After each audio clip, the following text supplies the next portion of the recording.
একসময় দেশের বাজারে আলুর দাম একটু বাড়লেই শুরু হতো হাহাকার। বলা হতো ভারত থেকে আলু না এলে বাজার সংকট তৈরি হবে। সীমান্ত দিয়ে ভারতীয় আলু ঢুকলেই স্বস্তি ফিরত ক্রেতাদের মুখে। কিন্তু এবারের দৃশ্য সম্পূর্ণ ভিন্ন। এবার বাজার সংকট নয়, উদ্বৃত্তের চাপ। আলু উৎপাদনে কিভাবে বিপ্লব ঘটালো বাংলাদেশ, কেন দরকার নেই ভারতীয় আলুর, বরং আন্তর্জাতিক বাজারে আলু রপ্তানি করে কিভাবে খেলা উল্টে দিতে পারে এখন বাংলাদেশ, তা জানাবো আমাদের সহকর্মী রয়সুল সরকার রুমনের ভিডিও চিত্রে। চলুন শুরু করা যাক। ডিপার্টমেন্ট অফ এগ্রিকালচারাল এক্সটেনশনের তথ্য বলছে, চলতি মৌসুমে দেশে রেকর্ড 1,29,00,000 টন আলুর উৎপাদন হয়েছে। দেশে বার্ষিক চাহিদা যেখানে 90 লাখ টন, সেখানে উৎপাদন সেই চাহিদাকে অনেকটাই ছাড়িয়ে গেছে। অর্থাৎ বাংলাদেশ এখন আলু উৎপাদনে স্বনির্ভরই নয়, বরং উদ্বৃত্ত। কিন্তু এই উদ্বৃত্তের প্রভাব কেমন?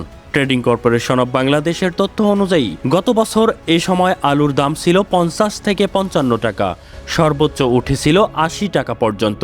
আর এখন ঢাকায় খুচরা বাজারে আলু বিক্রি হচ্ছে 18 থেকে 25 টাকায়, পাইকারিতে 12 থেকে 13 টাকা, আর কৃষক পাচ্ছেন মাত্র 8 থেকে 11 টাকা। এক সপ্তাহেই দাম কমেছে প্রায় 4.44%। কৃষকের বাস্তবতা আরও কঠিন। ডিপার্টমেন্ট অফ এগ্রিকালচারাল মার্কেটিং বলছে, গড় উৎপাদন খরচ কেজি প্রতি 14 টাকা, উত্তরাঞ্চলে সেই খরচ প্রায় 20 টাকা, অথচ কৃষক বিক্রি করছেন 8 থেকে 10 টাকায়, অর্থাৎ প্রতি কেজিতে সরাসরি লোকসান। একসময় যে বাজার ভারতীয় আলুর ওপর নির্ভর করত, এবার সেখানে দেশীয় উৎপাদনই যথেষ্টের চেয়ে বেশি। ভারতীয় আলু প্রয়োজন কার্যত কমে গেছে। খাদ্য নিরাপত্তার দিক থেকে একটি বড় অর্জন। কিন্তু প্রশ্ন হলো, এই অর্জনের সুফল কি কৃষক পাচ্ছেন? সমস্যা উৎপাদনে নয়, সমস্যাটা পরিকল্পনায়। বাংলাদেশ কোল্ড স্টোরেজ অ্যাসোসিয়েশন জানিয়েছে, দেশে 365টি হিমাগারে প্রায় 35 লাখ টন আলু মজুত আছে। তবু উৎপাদনের তুলনায় সংরক্ষণ সুবিধা যথেষ্ট নয়। ফলে অনেক আলু পচে যাচ্ছে, আর কৃষক বাধ্য হচ্ছেন কম দামে বিক্রি করতে। এই পরিস্থিতিতে একটাই বড় সমাধান, রপ্তানি।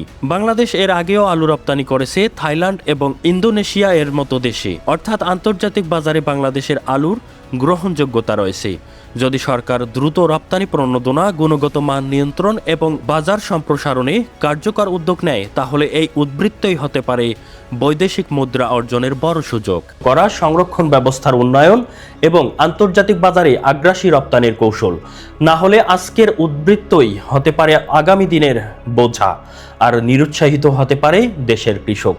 বাংলাদেশ এখন এক সন্ধিক্ষণে স্বনির্ভরতা ধরে রাখবে নাকি পরিকল্পনার অভাবে সম্ভাবনা হারাবে, সিদ্ধান্ত নিতে হবে এখনই। আপনার মতামত জানান কমেন্ট বক্সে।